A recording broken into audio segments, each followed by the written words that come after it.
है दोस्तों, स्टडी ज्ञान दर्शन में आपका स्वागत है। क्लास 10th आज जयशंकर प्रसाद आत्मकथ्य और सूर्यकांत त्रिपाठी निराला उत्साह, ये दोनों को एक साथ ही एक ही वीडियो में करेंगे। बहुत कम समय में इंपॉर्टेंट क्वेश्चन। पहले हम पैराग्राफ पढ़ेंगे। Jaishankar Prasad Atmakathya, NCERT CBSE class 10th Hindi, जो कि बहुत ही बोर्ड एग्जाम में इंपॉर्टेंट क्वेश्चन है। तो चलिए शुरू करते हैं। इसमें है, मधुप गुनगुना कर कह जाता कौन कहानी यह अपनी, मुरझाकर गिर रही पत्तियों देखो कितनी आज घनी, इस गंभीर अनंत नीलिमा में असंख्य जीवन इतिहास, वह लोग करते ही रहते हैं अपना व्यंग मलिन उपहास। तब भी कहते हो कह डालूं दुर्बलता अपनी बीती, तुम सुनकर सुख पाओगे देखोगे यह गागर रीति। इसमें कवि अपने बारे में लिखते हैं कि हमारे मित्र हमें बार बार लिखने के लिए विवश करते हैं।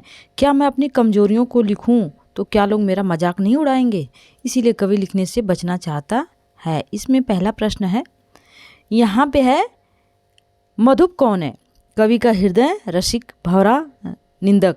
तो इसमें ये बहुत ही क्वेश्चन इंपॉर्टेंट है, क्योंकि बार बार बच्चे गड़बड़ा जाते हैं कि यह कवि का हृदय है या फिर भौरा है, क्या है। तो यहाँ पे मधुप का अर्थ होता है कवि का हृदय। कवि का जो हृदय है वही भौरा के रूप में कवि से बात करना चाहता है।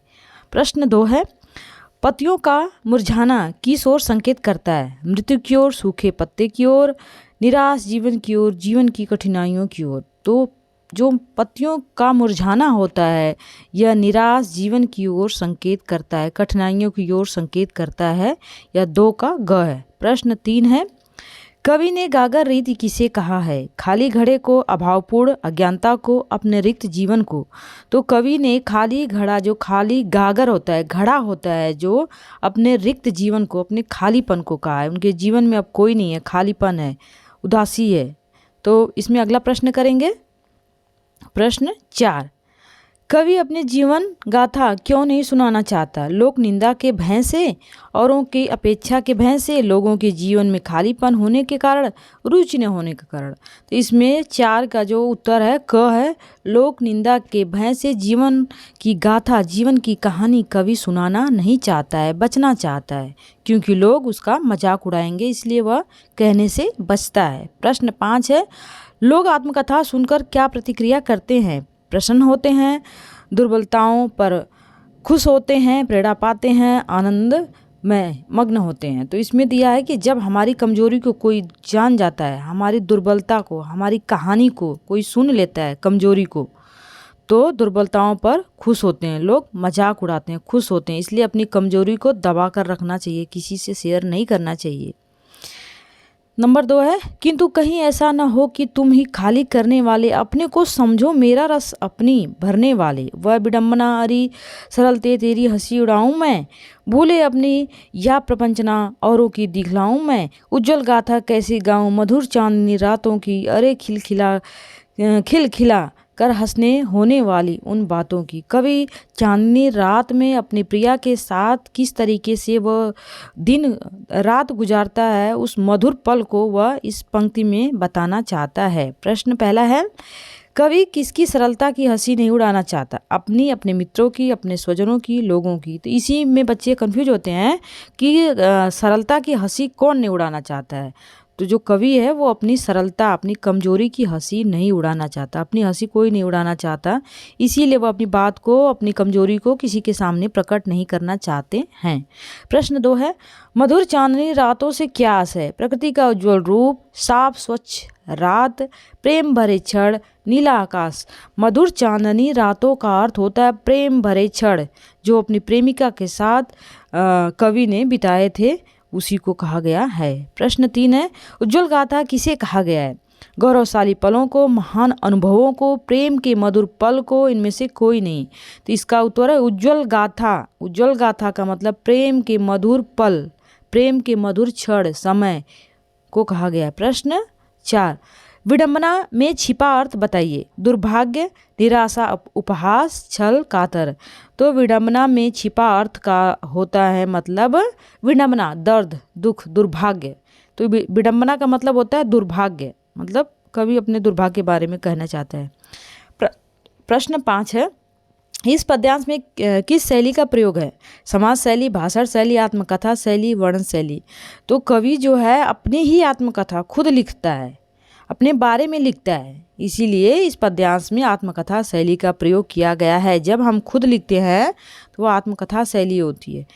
प्रश्न इसमें पैराग्राफ तीसरा है, मिला कहाँ वह सुख जिसका मैं स्वप्न देखकर जाग गया, आलिंगन में आते आते मुस्कया कर जो भाग गया, जिसके अरुण कपोलों की मत वाली सुंदर छाया में अनुरागनी उषा लेती थी निज सुहाग मधुमाया में, उसकी स्मृति पाथे बनी है थके पथिक की पंथा की, सीवन को उधेड़ कर देखोगे क्यों मेरी कंथा को। कि इसमें दिया है कि कवि जो है अपने स्वप्न के बारे में, अपने जो बीती हुई पलों के बारे में वो दोबारा याद कर कर अपने आप को दुखी नहीं करना चाहता है। इसमें पहला प्रश्न है, इस पद्यांश में किन स्मृतियों का वर्णन है? जीवन के सुखों का, असफलताओं का, दुर्बलताओं का, प्रेम के बीते पलों का। तो इस पद्यांश में स्मृति मतलब यादें, जो कवि की जो यादें हैं, प्रेम भरी यादें, प्रेम भरे पल, उसका वर्णन किया गया। इसका उत्तर है घ। अगला है, कवि अपनी प्रेमिका के डैश में डूबा है, मोह में, दुख में, छल कपट की याद में, प्रेम में। तो इसमें भरने के लिए आएगा तो आप लिखेंगे कवि अपनी प्रेमिका के प्रेम में डूबा हुआ है। प्रश्न 3 है, कवि का प्रिय कवि से दूर क्यों भाग गया? वैराग्य के कारण, घृणा के कारण, प्रेम के कारण, लाज के कारण। कवि जब स्वप्न में अपनी प्रेमिका के बारे में सोचता है, उसका आलिंगन करना चाहता है, तभी कवि की प्रेमिका जो है लाज के कारण, शर्म के कारण वो दूर भाग जाती है। प्रश्न अगला है, थका पथिक कौन है? तो थका पथिक कवि, प्रेमी, यात्री, निराश व्यक्ति। तो थका पथिक इसमें इस कविता में कवि को कहा गया है, क्योंकि थका हुआ वही है। प्रश्न 5 है, कवि किस चीज़ से बचना चाहता है? अपने संस्मरण सुनाने से, अपने निजी प्रेम को साझा करने से, अपनी कमजोरी को बतलाने से, अपना खालीपन दिखलाने से। तो इसमें कवि जो है अपने निजी जीवन के बारे में, अपनी पर्सनल बातों को किसी से साझा करने, किसी से बताने में वो बचना चाहता है, क्योंकि अगर हम कोई पर्सनल बात अगर किसी को बताते हैं तो बाद में वही हमारे दोस्त मित्र हमारा मजाक उड़ाते हैं। अगला प्रश्न है, इसमें अगला चौथा है, चौथा पैराग्राफ हम पढ़ेंगे। देखिए इसमें चौथा है, छोटे से जीवन की कैसे बड़ी गाथाएं आज कहूँ, क्या यह अच्छा नहीं कि औरों की सुनता मैं मौन रहूं?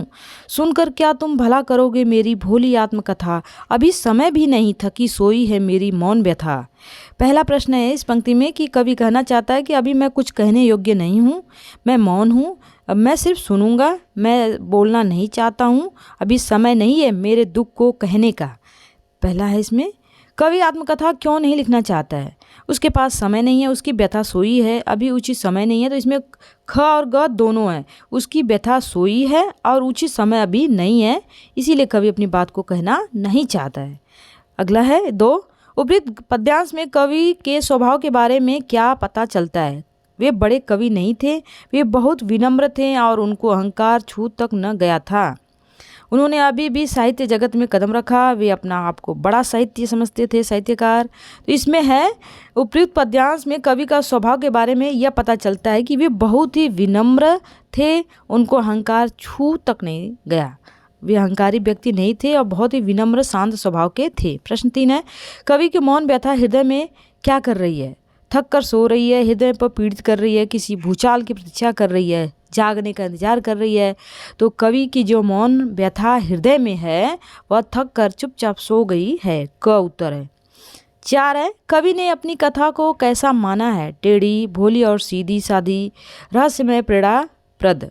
तो इसमें कवि जो है अपनी कथा को भोली और सीधी सादी मानते हैं, 4 का ख उत्तर सही है। 5 है, कथा का प्रयोग कवि ने किसके लिए किया है? अपने मित्रों के लिए, अपने जीवन के इतिहास के लिए, अपने अंतर्मन के लिए। तो कथा का प्रयोग कवि जो है अपने अंतर्मन के लिए, अपने लिए प्रयोग किया है। इसमें अन्य बहुविकल्पी प्रश्न है, इसमें इंपॉर्टेंट क्वेश्चन है, चलिए करते हैं। आत्मकथ्य में किसकी आत्मकथा है? असफल प्रेमिका, मधुप की, स्वयं कवि की। तो इसमें नायक की।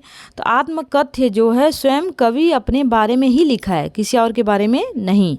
प्रश्न 2 है, कवि का प्रेम डैश है? अधूरा रह गया है, भरपूर है, आनंदपूर्ण है, धन्य है। तो कवि का प्रेम अधूरा रह गया था, पूरा नहीं हुआ था, बीच में ही छूट गया था। कवि कैसा स्वप्न देखकर जाग गया? डरावना, सुखद प्रद, दुखद प्रद, ऐसा स्वप्न जिसकी उन्हें प्राप्ति ही नहीं हुई। कवि जो है ऐसा स्वप्न देखता है जिसमें उस स्वप्न में उन्हें जो चीज़ देखते हैं वो प्राप्ति ही नहीं हुआ। मतलब उनकी प्रेमिका का स्वप्न आता है और बीच में ही वह चली जाती है उन्हें छोड़कर।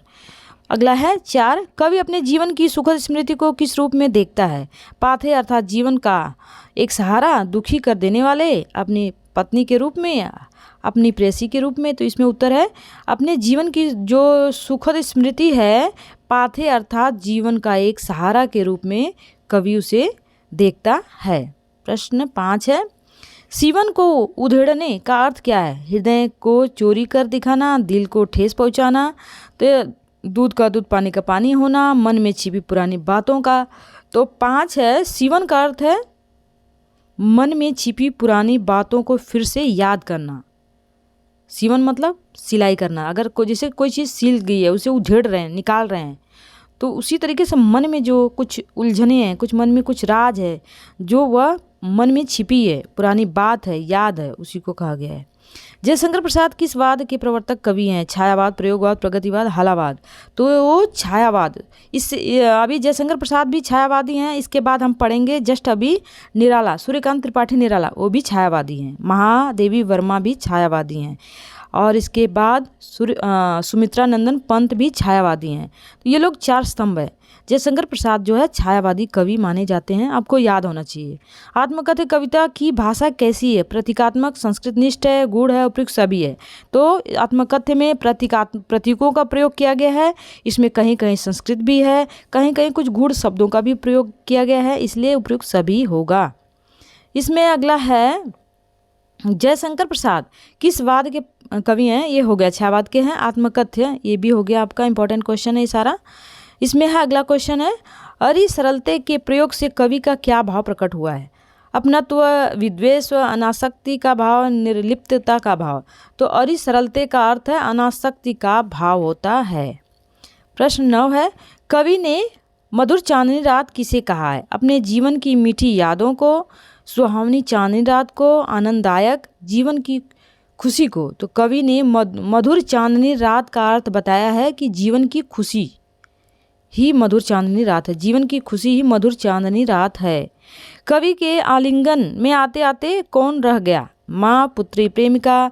तो कवि स्वप्न में कवि आलिंगन अपनी प्रेमिका से करना चाहता है, गले मिलना चाहता है, उस मिलने की जो है कोशिश करता है, प्रेमिका स्वप्न से गायब हो जाती है, भाग जाती है, वहाँ से चली जाती है। अगला है सूर्यकांत त्रिपाठी निराला, ये भी छायावादी कवि हैं। इनका उत्साह और अट नहीं रही है। इसको हम क्वेश्चन करेंगे, साथ में 2-2 पार्ट का करेंगे और कम समय में करेंगे। बादल गरजो, घेर घेर घोर घोर गगन धराधर ओ, ललित ललित काले घुंघराले, बाल कल्पना के से पाले, विद्युत छवि उर्मे कवि नवजीवन वाले, वज्र छिपा नूतन कविता फिर भर दो, बादल गरजो। अगर इसकी व्याख्या आपको चाहिए तो दूसरे वीडियो में पूरे व्याख्या अर्थ के साथ बताया गया है, देख सकते हैं। इसमें इंपॉर्टेंट क्वेश्चन है, बादल गरजो कवि जो है चारों दिशाओं में सूखा है, सारी दिशाओं में धरती तप रही है, उसे ही बादलों को आह्वान करते हुए बादलों को बुलाना चाहता है, वर्षा करना चाहता है। इसमें है प्रश्न पहला, बादल गरजो मैं कवि बादल को गरजने के लिए क्यों कह रहा है? तो इसमें लोगों को डराने के लिए, धरती की प्यास बुझाने के लिए, क्रांति लाने के लिए। तो इसमें ख और ग दोनों है। धरती की प्यास बुझाने के लिए बादल को बुलाना चाहता है, बरसने के लिए कहना चाहता है, और क्रांति लाना चाहता है, जोश लाना चाहता है। 2 है, नवजीवन वाले किसे कहा गया है? बादल को, कवि को, ईश्वर को, धरती को। तो नवजीवन का संचार करने वाले बादल को कहा गया है कि अगर बादल आएगा, चारों दिशाओं में जो गर्मी, धरती जो तप रही है, लोगों की प्यास बुझ जाएगी। धराधर का क्या अर्थ है? आकाश, बादल, सूर्य, घटाएं। तो धराधर का अर्थ होता है बादल। कवि के अनुसार नूतन कविता कैसी होनी चाहिए? नए जोश, नई उमंग और वज्र के समान। नए जोश, नई कविता और पत्थर के समान, बिजली के समान। तो यहाँ बिजली भी गलत दिया है, यहाँ पत्थर भी गलत दिया है, तो इसीलिए इसका उत्तर क होगा कि कविता, नई कविता, नूतन कविता, नई कविता में जोश होना चाहिए, उमंग होना चाहिए और वज्र के समान होना चाहिए। अगला है, कवि बादलों से क्या आग्रह कर रहा था? अपनी पूरी शक्ति से बरसने के लिए, अपनी पूरी शक्ति से गरजने के लिए, अपनी पूरी शक्ति से गिरने के लिए, तो इनमें से कोई नहीं। तो कवि बादलों का आह्वान करते हुए, आग्रह करते हुए कहता है कि अपनी पूरी शक्ति से गरजो और बरसो ताकि जलते हुई धरती को शीतल कर दो। अगला है, विकल विकल उन्मन थे उन्मन विश्व के निदाग के सकल जन, आए अज्ञात दिशा से अनंत के घन, तप्त धरा जल से फिर शीतल शीतल कर दो। यहाँ पे रहेगा शीतल कर दो, बादल गरजो। इसका करेंगे, कवि बादलों से क्या निवेदन करता है? धरती पर गरजो, धरती को शीतल कर दो, धरती को दहला दो, धरती पर छा जाओ। तो कवि बादलों से निवेदन करता है कि धरती को शीतल कर दो, हे बादल इतना बरसो, इतना गरजो कि धरती एकदम शीतल हो जाए, धरती तप रही है, इसे शीतल कर दो। अगला है, तप्त धरा का सांकेतिक अर्थ क्या है? गर्मी से तपती हुई धरती, जलती धरती, प्यासी धरती, दुखों से पीड़ित धरती। तो तप्त धरा का मतलब तप्त मतलब तप रही है, एकदम जल रही है। धरा मतलब धरती, धरती जो है जलती धरती को कहा गया है। निदाग से जनजीवन की दशा कैसी हो जाती है? लोग खुश और उत्सुक हो जाते हैं, लोगों का जीवन खुशियों से भर जाता है, जनजीवन व्याकुल हो दुखी हो जाता है। तो इसमें इसका उत्तर है, निदाग से जनजीवन का मतलब होता है जनजीवन व्याकुल और दुखी हो जाता है। अगला है, इसमें प्रश्न 4 है, प्रस्तुत काव्यांश में बादल के किस रूप को चित्रित किया गया है? भयंकर, लोक मंगलकारी, प्रचंड, विनाशकारी। तो प्रस्तुत काव्यांश में बादल को लोक मंगलकारी कहा गया है कि बादल गरजेंगे तभी बरसेंगे, इसीलिए धरती पे जो धरती तप रही है इसमें लोक मंगल, लोक का कल्याण तभी होगा जब बादल गरजेंगे। प्रश्न 5 है, यहाँ अनंत शब्द का क्या अर्थ है? जिसका अंत हो बहुत अधिक, आकाश जिसका अंत निश्चित हो। तो आकाश को कहा गया है। अट नहीं रही है आभा फागुन की तन, सट नहीं रही है कहीं सांस लेते हो, घर घर भर देते हो, उड़ने को नभ में तुम पर कर देते हो, आँख हटाता हूँ तो हट नहीं रही है। इसमें फागुन की सुंदरता को कवि बताना चाहता है कि फागुन में इतनी सुंदर, इतनी हरियाली होती है, चारों तरफ फूल पेड़ पौधे हरे भरे दिखाई देते हैं, खिले होते हैं कि आँख प्रकृति की सुंदरता से हटती ही नहीं है, सांस लेता हूँ तो सुगंध से भर जाता हूँ। इसमें पहला है, इस कविता में किस ऋतु का वर्णन है? शरद का, वसंत का, पावस, शिशिर का। तो इसमें पूछ सकता है कि इस कविता में जो फसल है इसमें वसंत ऋतु का वर्णन किया गया है, सुंदर वर्णन किया गया है। अगला है, कवि अपनी आंखें क्यों नहीं अट नहीं रही है? ये पाठ जो है, पहले तो बादल गरजो फिर अट नहीं रही है, ये है। कवि अपनी आंखें क्यों नहीं हटा पा रहे हैं? फागुन का सौंदर्य आँखों से खटकता है, फागुन कष्टों से भरा है, फागुन का सौंदर्य बहुत आकर्षक है। तो इसमें दिया है कि कवि की आंखें इसीलिए नहीं हट रही है क्योंकि फागुन महीने में जो सौंदर्य प्रकृति का होता है, फूल पेड़ पौधे, वो बहुत ही आकर्षक होता है, बहुत ही सुंदर होता है। ग उत्तर है। प्रश्न 3 है, फागुन की सुगंधित वायु क्या प्रभाव डालती है? मन में उल्लास भर देती है, कल्पना के पंख लग जाते हैं, व्यक्ति को अनंत गगन में उड़ने को उत्साहित करती है, उपयुक्त सभी। तो फागुन की सुगंध जो होती है वो हवाओं में, वह मन में उल्लास भरने का काम करती है, कल्पना के पंख लग जाते हैं, व्यक्ति को अनंत गगन में उड़ने को उत्साहित कर देती है। तो उपयुक्त सभी होगा, तीसरा का घ। प्रश्न 4 है, आसमान में पैर फैलाकर कौन उड़ना चाहता है? बादल, कवि का मन रूपी मयूर, धरती, पक्षी। तो कवि का जो मन है वही उड़ना चाहता है। अगला है 5 प्रश्न है, कवि की आंख कहाँ से नहीं हट रही है? फागुन में पेड़ों की सुंदरता से, फागुन में बादलों से, फागुन में प्राकृतिक सौंदर्य से। कवि की जो आंखें हैं फागुन की सुंदरता, प्रकृति की सुंदरता, नेचर से हटी नहीं रही है। पत्तों से लदी डाल, कहीं हरी कहीं लाल, कहीं पड़ी है उर्मे मंद गंध पुष्पमाल, पाट पाट शोभाश्री पट नहीं रही है। मतलब पेड़ों की, पुष्पों की माला, पत्तों, पेड़ों पे पत्ते इतने लदे हुए, इतनी सुगंध आ रही है, चारों दिशाओं में इतनी शोभा ही शोभा प्रतीत हो रही है कि फिर अट नहीं रही है। इसमें है, पत्तों के लिए कविता में क्या विशेष प्रयुक्त किया गया है? इसमें हरा पीला, लाल पीला, हरा लाल। तो इसमें दिया है कि हरा और लाल का प्रयोग किया गया है, ध्यान देना है। पहले हरा है, पत्ते हरे हैं और जो फूल हैं वो छोटे छोटे लाल रूप में दिखाई देते हैं। विशेषण है, फूलों की माला की क्या विशेषता है? इसके रंग लुभावने, इसमें मंद मंद सुगंध है, उपयुक्त दोनों सही है, कोई नहीं। तो इसमें है इसके रंग लुभावने होते हैं, इसमें मंद मंद सुगंध आती है। तो उपयुक्त दोनों सही है, दूसरे का ग उत्तर सही है। फागुन के महीने में वातावरण कैसा हो जाता है? सुहावना, मादक, ललित, उपयुक्त सभी। तो फागुन के महीने में मौसम जो होता है, वातावरण जो है सुहावना, मादक, ललित, उपयुक्त सभी होता है। ध्यान देना है इस सारी चीज़ों का। वन में वैभव में क्या कूट कूट कर भरा है? पेड़ पौधे, पानी, शोभा और सौंदर्य, सुगंध। तो वन के वैभव में, जो वन मतलब जंगल होते हैं, वन का जो वैभव है उसमें शोभा और सौंदर्य भरा हुआ है। फागुन के कारण उपवन कैसे लग रहे थे? महके, फूलों से लदे, नए पत्तों से सजे, उपयुक्त सभी। तो उपयुक्त सभी होगा, क्योंकि फागुन के महीने में चारों दिशाओं में फूलों की सुगंध महकती है, फूल लदे हुए दिखाई देते हैं, तमाम पेड़ों के हरे हरे पत्ते दिखाई देते हैं, सजे हुए, उपयुक्त सभी होगा। इसमें अगला प्रश्न है, बहुविकल्पी है।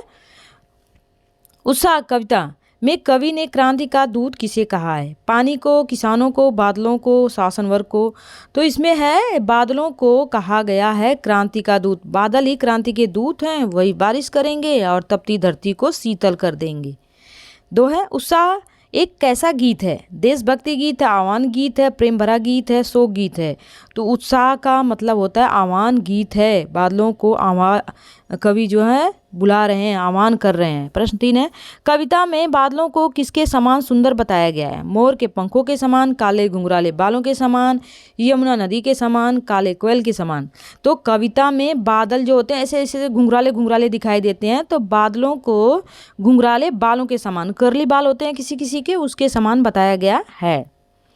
बादल के माध्यम से कवि किसकी बात कर रहा है? सामाजिक क्रांति की, प्रकृति की, राजनीति की, हरित क्रांति की। तो बादलों के माध्यम से कवि सामाजिक क्रांति की बात करना चाहता है। अगला है, उन्मन थे, उन्मन का क्या अर्थ है? ऊंची आकांक्षाओं वाला मन, अनमना मन, इच्छाओं से भरा मन, प्रसन्नचित्त मन। उन्मन थे, उन्मन मतलब अनमना मन, मन जो है अनमना सा है।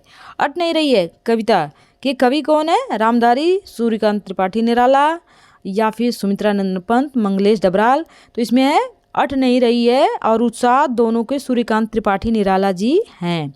फागुन के महीने में चारों तरफ क्या होता है? दुख का निराशा, उल्लास तथा सौंदर्य का वातावरण, पेड़ के पत्ते नहीं झड़ते, घृणा तथा द्वेष। तो फागुन के महीने में उल्लास होता है, सौंदर्य होता है, चारों तरफ सौंदर्य वातावरण छाया रहता है।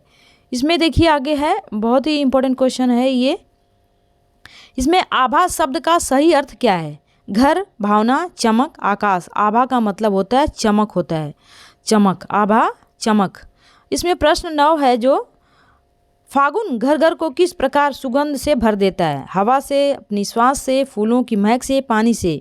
तो फागुन जो है घर घर अपनी श्वासों से भर देता है, फूलों की सुगंध से भर देता है। कविता में फागुन की आभा को कैसा बताया गया है? शांति प्रिय, संतोषजनक, सौंदर्यहीन, स्वर व्यापक। कविता में फागुन को, जो फागुन की जो आभा होती है, सुंदरता होती है, वह स्वर व्यापक बताया गया है, चारों तरफ व्याप्त है। तो इसमें जो इम्पोर्टेंट क्वेश्चन यही था आपका। इसके बाद जो अगर इस पार्ट की अगर आपको व्याख्या देखना है और डिटेल में जाना है, इसके क्वेश्चन आंसर, तो दूसरे वीडियो में आपको मिल जाएंगे। ये बहुत ही बोर्ड एग्जाम के लिए बहुत ही इंपॉर्टेंट क्वेश्चन है। Thank you for the watching.